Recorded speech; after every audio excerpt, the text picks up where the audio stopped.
Hi, I'm Diana Montford, the world's first transgender television journalist, born male, became female. You know the drill. Now, abuse. Abuse of women by men, abuse of trans women by men. Abuse is abuse is abuse. And we can't allow that, obviously. And abuse of men by women, of course. But my guests are uh, transgender activist, Ms. Ceyenne Doroshow. Mohamed Q. Amin. Amin, who is I'm from the Caribbean Equality Project. I'm the founder and executive director. wonderful, and Ms. Melissa Broudo. Yes, hi, Melissa Broudo. Broudo, my mistake. Okay. I'm an attorney and the co-founder and co-director of the SOAR Institute in Brooklyn. And what is SOAR? SOAR is an advocacy and policy organization primarily that also provides grassroots community support to sex workers, survivors of trafficking, and the organizations that work with those populations. I'm going to lower my chair a tad. There you go. Okay, and or do you work pro bono? Yes, all of our services are free. We are doing less direct client services and more, I said, sort of bigger picture policy, narrative shifting, and community support. But everything is free. We are. So if you have no money and you have a legal issue, go to Melissa and her partners, and they will help you for free. Yes. How can they contact you, by the way? They can go to our website, www.soarinstitute.org, and our contact info is there, and our phone number. You can email info@soarinstitute.org, or myself at mbrudo@soarinstitute.org. Okay, and Mohamed, how can they contact you? Well, the Caribbean Equality Project, we are the only LGBTQ Caribbean educational agency in New York City. And folks can contact us on Facebook at Caribbean Equality Project. You can also visit our website at caribbeanequalityproject.org. You could also email us if you have any questions at info@caribbeanequalityproject.org. Okay, now, Cayenne, what happened? Excuse me. On December 17th, I hosted the Data and Violence Against Sex Workers. It was a fabulous event. On Monday, the 18th, I went to the film premiere of Monica Jones, which is an activist. This is in December of 2017. December 2017. This is the 18th. Somehow, during the course of that night, a man I know got drunk and physically attacked me. In my house. I came home from the event, which had to be... Had you invited him to come to your house? I told him to take my nephew to my house. He had done something earlier that night that wasn't too cool. And so I needed my nephew to go home to my house. Not my nephew, my nephew's uncle. I had my house set up for Christmas holidays coming, so there was a lot of liquor in my house, and I had all my crystal and everything laid out, stuff women do for holidays. Right. And never thought that this man was going to drink up all the liquor and attack me. It was bad. It was bad. I just came home, so imagine I'm in 6-inch stilettos. I'm dressed. I don't think somebody's going to Was bust this man my your ass. former partner? We had a history. We had a history, and primarily this kind of stuff was in the history. Which is why he was no longer your partner. Exactly. So I came home. I put my bag down, and that was the only thing I did before it plummeted. Within every inch of my life, I tried to fight. I had no strength. This man just attacked you out of nowhere. And not only attacked me, attacked somebody that I didn't even know that happened to have been visiting my house with my roommate. Right. If it hadn't been for this young man, I would have been dead. This was bad. He had grabbed a butcher knife and tried to stab me, a cake pan, shield the butcher knife. And that's the picture they have on social media, that the campaign we had for the court case. I reached out to... Did someone photograph this? Yes. PJ Star, Melissa, a lot of people came and took pictures of document. Not only that, the condition my house was in was, I couldn't believe it. And it was well known that you had done everything to make your house perfect for the holidays. Yeah. And obviously, it was no longer perfect. Oh, no. No, it was Did he horrible. break things? Oh, he broke things. He stole things. So this wasn't just anger. This was some underrooted stuff that had happened before. But what happened, the next steps after the cops came, was when it really turned bad. Who called the police? I don't know. Okay. I know the young man protected me within every inch of his life. Would you like to mention his name? I can't. Okay. I can't. But I'm forever grateful. That's to why that I young- said, would you like to? Yeah, I would like to, but I don't know what this man's professional stuff is, nor his business. But I'm very grateful with him. Am I angry at the young man that attacked me? Yes, and I think he deserves to be in jail. Is he in jail now? No. He's not only not in jail, he's kind of been given a hall pass on this whole damn thing. Now, didn't the police blame you and not him They arrested me. for being basically a trans woman? Yeah, because it was my house. The funny situation, the same police department that arrested me arrested him 2 years prior for kicking my white girlfriend in the face in my house. The same police.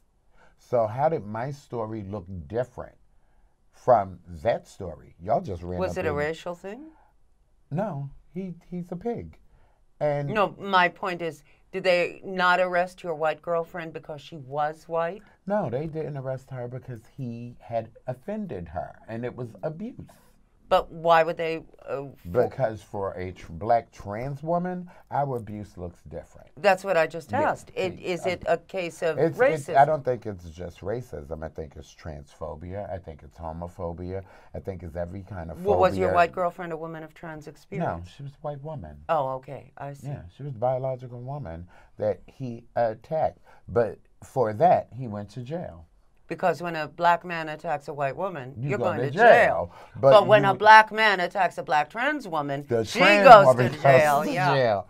And I can tell you, my one self-defense, my one move that I had that whole night that could have prevented a little bit of pain was biting his finger. I tried to bite that motherfucker off. Right. But that's all I had in me. Sure. My whole face was bloody. When the cops came, I still had those fucking thigh-high boots on. I requested that I go upstairs. I was inappropriately dressed, and I needed to get out of the heels. You were dressed for a movie premiere, not... Yeah. So I said, can I go change? And I ran upstairs, never thinking that I'm going to go to jail. I put on a onesie, and I came downstairs. And for those who don't know, what is a onesie? A pajama, like a baby onesie, but for adults. With little feet on them. With little feet. Yeah. And I put on my Mickey Mouse onesie, and I ran downstairs. Perfect attire for the central booking, And, of course, I go downstairs, and the cop literally is confrontational with me. I can't. What did he say to you? He was just being very piggish. You stand there, be still. Did he make any racial remarks, any transphobic remarks? No, he did make some transphobic remarks about my boobs, about what is this. I explained. I shouldn't have to explain. There was a lot that went on. What was the officer's name? Would you like to mention? I don't even know. There were so many of them, 4 cop cars. But here's another insulting thing. This man was gone.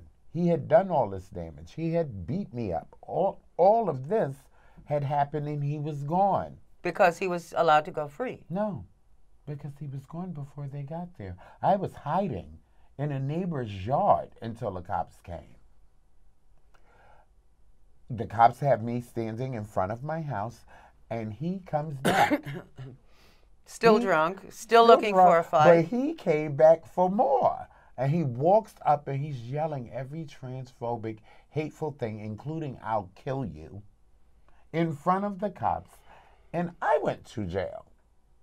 Why was he coming back to the scene of the crime? None of this was ever thought about in that whole scenario. Why is this man coming back? No, the day before we were shooting this on a certain day. Yesterday you had your court case. What was the result, as far as you know right now? It's dismissed. He has an order of protection. He has an order of protection. Because he told the judge basically what the judge wanted to hear. This crazy guy in a dress smacked me around, and I was only defending myself, Your Honor. You know, these people, wow. No, he told the DA, and the DA is the one who pursued it. And I get that's the DA's job. I was so angry. Is it with Brooklyn DA or Manhattan DA? Queens DA. I was mad because, first of all, the DA's a woman. Yeah. You're a woman and you didn't investigate your own shit. Yeah. Because this deserves investigating. Yeah. There are times when you do your job and you see that this is wrong. Now, this was an ADA, an assistant DA. Yeah. Yeah. This whose job it is to prosecute, so she wants all the convictions she can But get. clearly, if this was your child... Who, you? No, I'm talking if the scenario was her child. Right. And her child was in this situation. Meaning being you. Yeah. How would she handle it? Would she actually do what she did, which was try to criminalize me? What's her name? I don't know. You should know. No. No. We should out these people. Yeah, we should, but I want to save whatever things that are in play because of their excuse me, poor lack judgment. of justice. Yeah, also. poor judgment and lack of justice. In other words, you're afraid of some kind of evil reciprocation. Oh, of course. They've never been known to be nice people all the way around. So if they're not justice fighters, they're totally against us. So is this a continuing case? It will be. Okay, what do you think will happen? I think that we need to set a precedence. I think that... Melissa, what do you think is going to happen? Well, at this point, right, so the court case just happened yesterday with the ACD, the adjournment and contemplation of dismissal. And so at this point, I think we're just exploring some potential other options to seek justice, but there's no set course. Right. And at this point, I think we're just trying to evaluate, you know, what happened, which obviously was horrific and unjust, but within the confines of the system that placed Ceyenne in harm's way, there are limited options. And I think, you know, that just goes back to, you know, the prosecutor and anyone else, you know, within that system. The tools are almost the wrong tools. Is this because Ceyenne is transgender? Oh, definitely. I mean, there's no question that the treatment that she received is a result of... Would a cisgender genetic woman, let's say this happened to you, it would have happened, like with Cayenne's girlfriend, they would, oh, ma'am, are you all right? Oh, yeah. You're going to jail, buddy. Of course. Yeah. Oh, would never in a million years happen, especially to I'm a white cisgender woman. Right. Never in a million years would it occur. Would never occur. And so I think the systems that are in place, right, our criminal justice system is not set up fundamentally to protect right now Black individuals, trans women. We have so many issues. Or any economically disadvantaged. Or anyone who... We have so much going on just in my neighborhood. So if we didn't get What's matched... your neighborhood? Richmond Hills, Queens. If we didn't get matched by this, we just lost a young woman, Stacy Singh, New Year's Day. Her husband, again, another case of abuse, right across the street from my house. I did not get over what happened to me. Her husband killed her, then hung himself in Forest Park, coward. But he murdered this young woman. Right. And she was trans? No, she was a cisgendered woman. Yeah, cisgender Indo-Caribbean woman. But is this peculiar to the Caribbean people? No, because it happens in every race. It happens in every race, but correct. in our neighborhood, it happens way more than... Is Richmond Hill it's predominantly a Caribbean community made up of Indo-Caribbeans and Afro-Caribbeans. Is that a very sexist society, a very misogynistic society? It can be, but in Cayenne's case, I think the police officers that responded needed to also be culturally competent to handle her situation. Were they Caucasian officers? Some. Most of them. Yeah. So most of the officers in that area happens to be cisgender white men that handles Caribbean people of color. So it's basically colonization, really, in a sense. Well, they're running up in people's houses along with ICE and just So- dragging them out. Oh God, no. Oh, Yeah. that's awful. Yeah, and these are people that have been here for years, harmless. Some, like the families, are literally going to be. They're not going to have anything because that's the breadwinner that they Yeah, just took exactly. out. What was their crime? Living in New York. Okay. Do you now? You're a well-known trans activist, and you are well connected. If this can happen to you, what would happen to little Ms.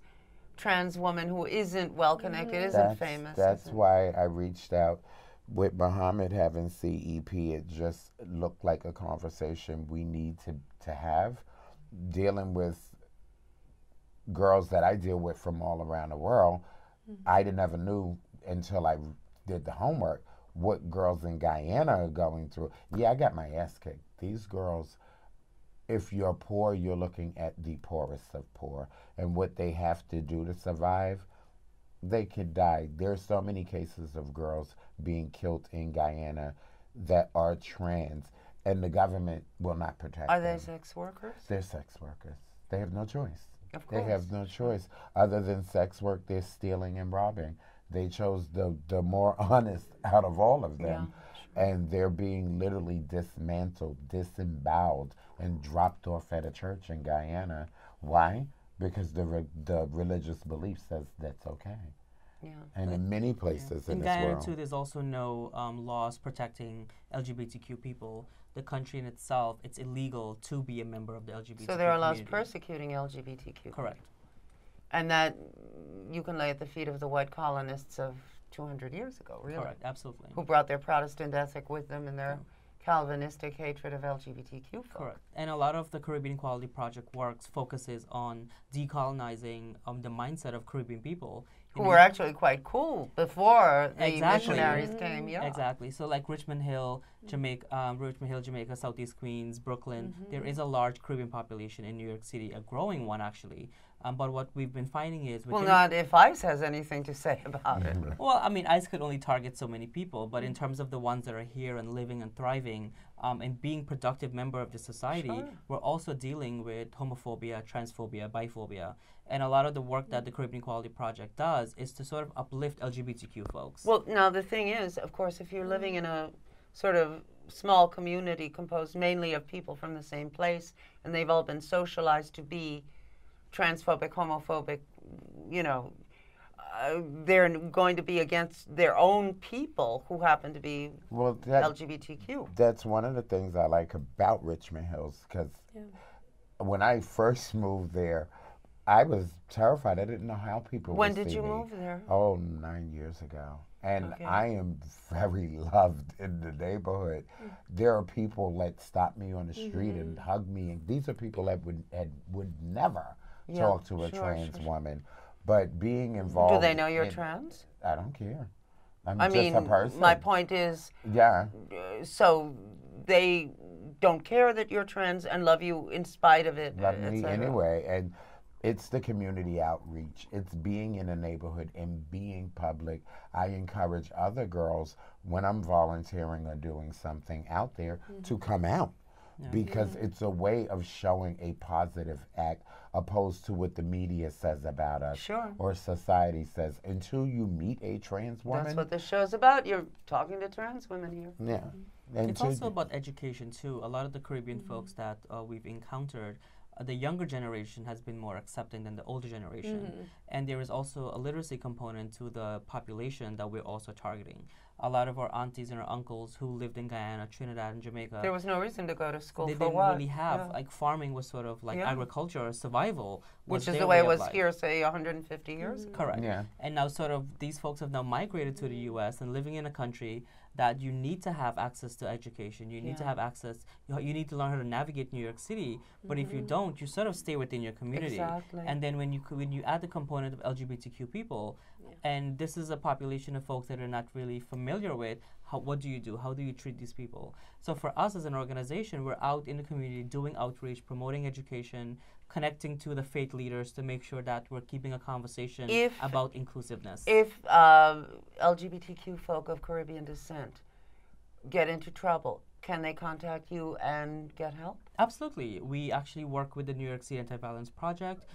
We have a support group. It's called Unchained.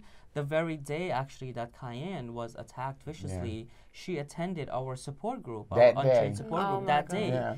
She brought several people to say that she's going to the film premiere. She wanted to come by and say hi. She comes to the support group. We've had her at a guest speaker in November for Trans Day of Remembrance. She was our guest speaker in the support group. I remember we discussed that you were going. Now, Melissa, how do you figure into all this? You're a cisgender woman, Caucasian.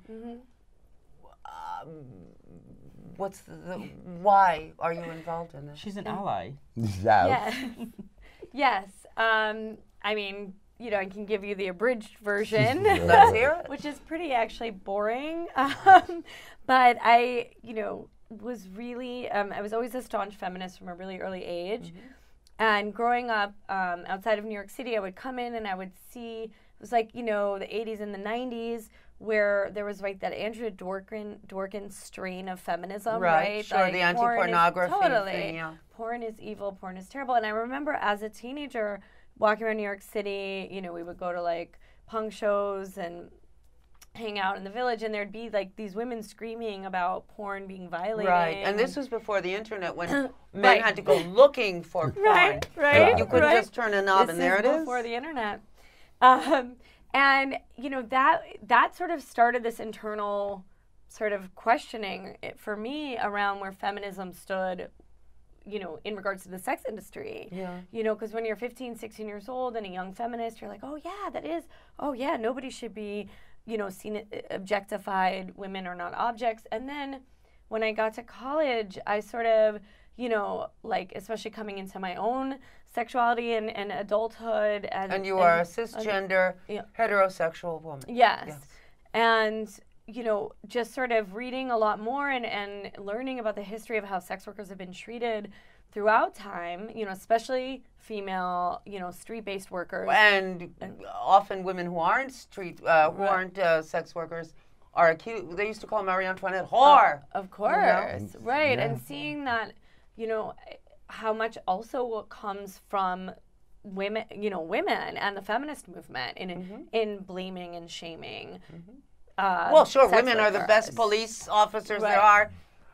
That skirt is too short, young lady. Right. Why is she wearing all that makeup? Look at that. Yeah. And I'm not like giving men a pass, but just I think for me as a young feminist, it was all of a sudden like, oh, hold on, like, no, I don't agree. Like mainstream sort of feminism has this all wrong, and I just sort of really shifted my thinking and dove, into learning a lot more about the sex industry and seeing it as it can be empowering, right? I think that was the lens I initially... Well, no, I'm older than you are, and I remember in the early 70s it was, you do not want to be a sex object. Do not wear makeup, do not wear dresses, do not show any cleavage or leg or anything, because you do not want to be objectified. Then came, third wave feminism. It's fine if you like glamour, be glamorous, you know who you are, etc.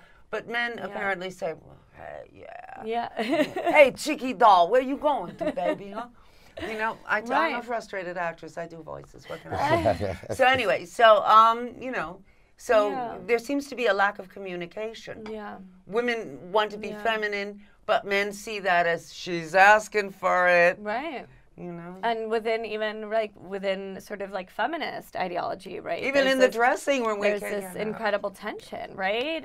Are you empowered by your sexuality? Or are you victimized by your sexuality? We see that with Me Too. Well, lesbian women think that heterosexual intercourse is a form of assault. Right. And that is very difficult to overcome if you like men. Because now, how do you finesse the fact that heterosexual intercourse is not necessarily an assault? Right. Penis is a weapon of war, right? Yes. Just inherently. And I think honestly, I think it's really relevant to what's going on now with sort of anti-trafficking rhetoric and more recently with the Me Too movement, right? We're sort of, and I of course, I'm an attorney that's worked on anti-trafficking most of my career. You know what? Trafficking has gone on since the dawn of time, and it will go on until the end of time. Exactly. It's the We're rhetoric trafficked in around every it sense that is of problematic, living. right? And as for sexual harassment, I've been always harassed in happened. politics, in show business, in every kind of business Yeah. I've ever been in. Yeah. I've been harassed as a dominatrix, you know? And Yeah. that's a narrative that you had to say that, but it's true. Yeah. It's the reality. I Yeah. think it's also one of the things we have to address too is the hypermasculinity within our community, within our culture. We have to sort of figure out why young men are being taught how to like treat women from such a young Well, they're age. desensitized. You don't want to be a wimp. Correct. Don't give her an inch. She'll take advantage. And Smack the that's- bitch around. you Teach know, her her place. And that's the issue. That's what that's men the learn. issue with parenting. Is the issue with parenting is the issue with what certain TV shows promotes as well. We also like being a parent. You also have to teach your children how to treat women, and not just women, Well, but Melissa, everyone. you have two I have sons. two boys. Yes. Yeah. So- two boys. Yeah. You could say that this is a great way of, Very but on the much. other hand, as soon as they go to school, as you know, and as soon as they're adolescent boys, you know, they're going to be men. And then you're Yeah. going to have to deal with this. I think it's like continuing to have conversations, especially if parents of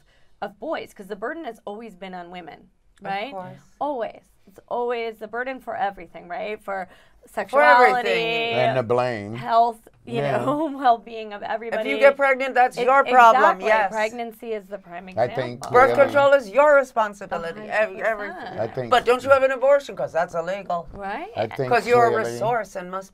Right. multiply. You have to multiply. We are out of time. Okay, let's go through the lineup again. Who are you and what's your deal? Ceyenne Doroshow. I'm the founder of Glitz Inc., Gays and Lesbians Living in a Transgender Society. And I'm Mohamed Q. Amin, the founder and executive director of the Caribbean Equality Project. And you can connect with us at Facebook at Caribbean Equality Project. And I'm Melissa Broudo, the co-founder and co-director of the Sharmus Outlaw Advocacy and Rights Institute, known as SOAR Institute. You can find us at www.soarinstitute.org. And I strongly urge you to avail yourself of these wonderful people and their free help. You do not have to have money. They will help you whatever is in your purse. Even if you don't have a purse, it's fine. You can be rich, poor, in between. They'll help you. Anyway, I'm Diana Montfort. This has been the Diana Montfort Show. I love you a lot. And, you know, I mean, you're not alone. You're really not. If you're being abused, if you're being trafficked, if you're being forced to be a sex worker by another person, don't take it. They will help. And others will also help. You know, so don't worry. You're not alone. And we are watching the police. Anyway, I love you a lot. I'll see you next time. Okay, that was a good one. Yeah. So much to cover. I mean, Well, that's why That's since why we're we're here, doing we it should do too. two totally. shows. Totally. Yeah. You okay? I'm good. You sure? Yeah, we're just trying to get the direction of the questions and like when to jump in, when to take a step back, and No, like let you totally. guys. Well, we try to give everybody an equal say, you Yeah. know. So what is the next show is going to be? Yeah, let's figure out another What show. do we want the topic? Yeah. Well, I don't know. What do you want to do? Well, Cayenne, when is it going to air, the next show? Oh, we have events coming up. have Well, a- we can't do that because we're on film and we have no idea when exactly it's going to be shown. yeah. Okay. It will be shown soon, but we don't know exactly when. Yeah, we can talk about maybe since, you know, we're all activists and organizers, you know, maybe But yeah, it is to collaborate what together. it means to collaborate and to be allies and to, you know, come together and intersectionality maybe. And to help Yeah. those without power empower themselves. Right. People who feel that they have no right to personal power. Mm-hmm. And that's talk not about- unusual among trans No. women. We could talk about what visibility looks like as an ally, as Yeah. a gay man, as a trans woman in our Yeah, community, especially in a Trump America. We Oh. can talk about what visibility looks like with the intersectionality, religion, race, definitely. So, okay. Definitely economically, we're Yeah. we're suffering Are by you the hands Italian? of an idiot. No, I'm Jewish. Cool. Yeah. So, is your husband So am I. Italian? No, the name is Greek. Oh, how wonderful. He's Greek? He's half Greek, half Russian. Yeah. How That's so interesting. So I'll bet, cute. like a Oh, statue. I mean, how great is so that? cute. He's adorable. Yeah. Yeah. But yeah, no, we're both Jewish, but his dad is Greek. So cool. Yeah.